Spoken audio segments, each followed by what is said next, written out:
Good morning. Oh, yay. How are you? I'm good. How are you? I'm well too, thanks. And here comes Our guest is here. Yay. Nikki. Hi. Good morning. How are you? I'm good. How are you? We're good too. Nikki Ness Berglund, owner of Luna and Soul Avenue and Bernie's, and all around super fabulous entrepreneur and business person in Fargo Moorhead, is joining us this morning. We're super excited to have you here. Thanks. Thanks for having me. What's the piece of art behind you? I like it. Oh, it's my something my mom made a long time. I'm working from home today, so yeah, something my mom made. I think in college. I love it. It's nice. Huge. I love how big it is. Yeah, it is. I really like it too. It needs to be reframed, but and then my son has some art over here as well. So. Oh yeah. Nice. Excellent. So, Nikki, we're talking about the fact that we were at Bernie's the other day, where we spend an inordinate amount of time, it seems, with your great staff. But we were at Bernie's and noticed all of this new non-alcoholic beer, which was super exciting. So I think the question is just, what can you tell us about sort of that market inside this larger alcohol market? I mean, it's been kind of nice because I've been thinking about it for a long time, just needing to have more options. And then it just seems like that, thankfully, that is kind of a new trend, really, which works out really well because it's not just, I remember when I was pregnant and the only thing I could drink was like Sutter Home, Free, really, and there's a couple beers that I remember trying, but it was just really nothing. And now, I mean, I feel like there's so much have you guys done that hop water? Have you tried that one now? We have. Yeah, we've had it for a long time, but I never tried it. But a girlfriend of mine I was in Stillwater, and a good girlfriend of mine has quit drinking, and we went out to a nice restaurant and they had it there, and I had it for the first time and it was really delicious. I mean, there's a lot of really delicious things that you can do now, it's when you don't want to drink. Yeah. I'm not a beer drinker, but I can say that I thought hop water was outstanding. Yeah, I felt the same way. I did not think I would like it. It feels very earthy and like a health drink. Yeah, it kind of tastes like the one I tried. So it kind of tasted like an IPA, which is weird because it's a colorless liquid with absolutely no alcohol in it. That if you closed your eyes and took a swig out of it, you'd think you were drinking an IPA. Yeah, well, and I think that's kind of the cool thing is more and more people are making. There was kind of a Facebook post. Maybe you saw it. It was like people are sharing it around. Like it was like a girl holding a sign saying "Make more non-alcoholic options at restaurants," and it's just kind of fun that they're actually making, instead of your Shirley Temple and your just basic stuff. I mean, I think it's really important to have those options for a number of reasons. I mean, we can all cut down on our drinking, really. Yeah. There's a huge steer towards it in Europe. I was watching one of the Grand Prix from Germany on last Sunday, and the only advertising billboard for alcohol was for Heineken 0.0. Wow. Yeah. Have you had that Heineken 0.0? I've heard it's good. It's really nice. Yeah. So we're about to embark in the next couple of weeks on a tasting with some beer drinkers of all of the non-alcoholic beer that Bernie's serves. So we bought a 4 or 6 pack of everything. So fun. Yeah, it will be fun to see. One of our friends who's going to do it with us was over the other night, and it was really interesting. He took a drink of, what's that brand? The dog, hairless dog. Hair of the dog. Oh yeah, we just got that. A friend of mine that doesn't drink asked us to get it, and I didn't know. I wasn't sure if we had it in this market, and I've heard it's really good. Yeah. Yeah, he like the coffee stout. Yeah. Okay. And it was just fun to have a conversation about a beverage that you would have around alcohol, and to also not have it be alcoholic. Right. I mean, it was a really I mean, I don't really care because I can drink if I want to, but it's really lovely to know that Maz has multiple options, and that it's just seen as like you said, being part of the larger market, whether you choose to drink non-alcoholic or you feel like you need to drink non-alcoholic. It's just nice to have all these options. No, I completely agree. I have somebody helping me with doing some we're kind of rebranding Bernie's a little bit. It's Morgan Leaf, which I know you know. Yeah. And we were talking, we were talking about the direction we want to go. And one of the things that I told her, like, I want a big push for alcohol, I'm working on a section, and really in the restaurants we're doing that as well, just trying to actually make like an actual, I have a cocktail. The people that are making my fall cocktails are also making a non-alcoholic fall cocktail list, and I like that. I mean, and it's easier now that you have more options. Yeah, I think it's so great when we go to Luna and can each get a non-alcoholic drink, so that, I mean, it's not unlike, and I'm not trying to equate you to children, but when you're little and you see adults drinking something, Oh yeah, it feels, if they invite you to partake in it somehow with them, it feels more special. And I think the same is true here. If you're having a really nice meal, you don't necessarily want a non-alcoholic beer. I mean, sometimes you do, but you don't want a Sprite or something, Yeah, it's just great that Luna, and I know other places are doing it too, but since we're with you, we'll talk about Luna, that Luna has made this commitment, and that it is so effortlessly woven into your menu, into servers' conversations, into just being part of the experience of Luna, which I think is so important.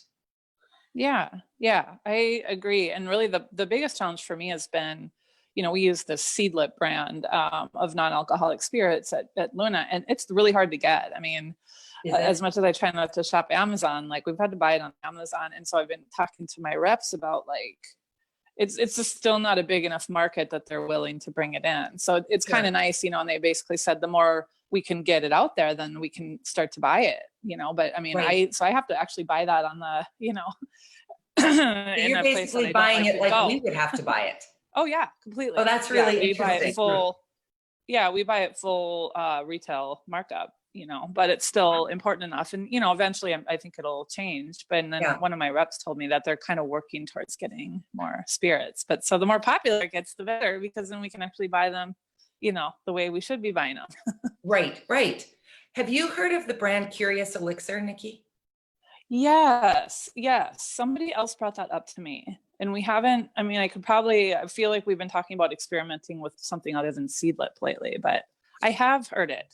So I ordered, I don't know, 20 bottles or something of 2 of the 4 flavors. Yeah. So if you want to try one, let me know and I'll bring it over and we can share it, because each bottle is 2 servings.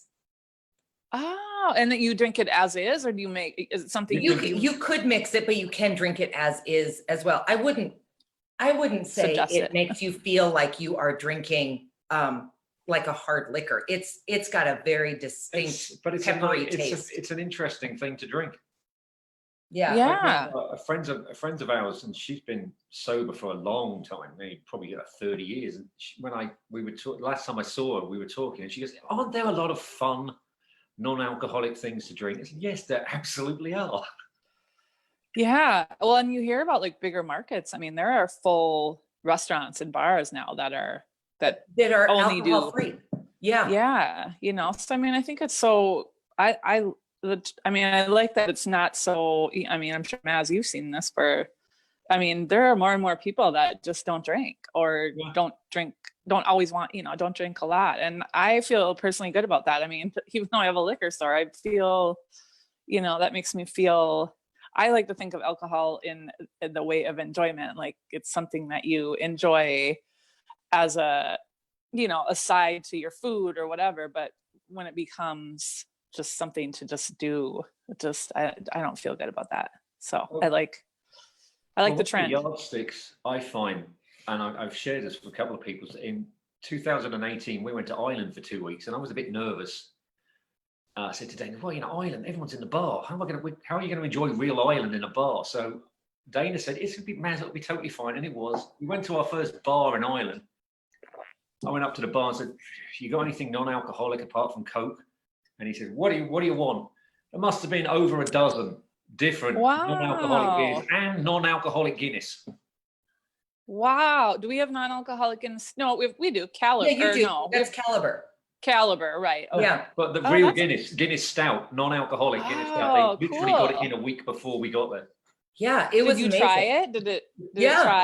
Did it taste like and you Guinness? liked it. That's so cool. I just think the from a retail perspective, it's interesting to hear, sort of I don't want to put too much weight on it because most people are not abusing alcohol, but sort of that moral conundrum that I'm sure you face. I mean, one of the things that I think is so interesting about Bernie's being across the street from us is that your employees really did see Maz sort of descend and have been so unbelievably supportive of his sobriety. I mean, it's just incredible. Oh, that makes me cry almost. Well, nice. They recognize the car. So as soon as I get it, I come in and buy a 6-pack of Caliber. They've trotted out to get a cold one out the back. Yeah. Oh, that's awesome. Well, good. Your staff is amazing. They are fantastic. Good. That makes me feel good. Well, and I will also just lift you up because I'll never forget the day you texted me and said, hey there, just wanted you to know Matt's just left Bernie's with a couple bottles of wine.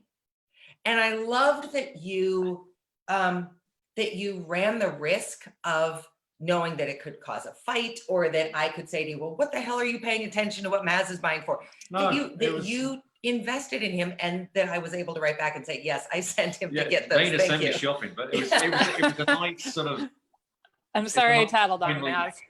Yeah, just a good check-in.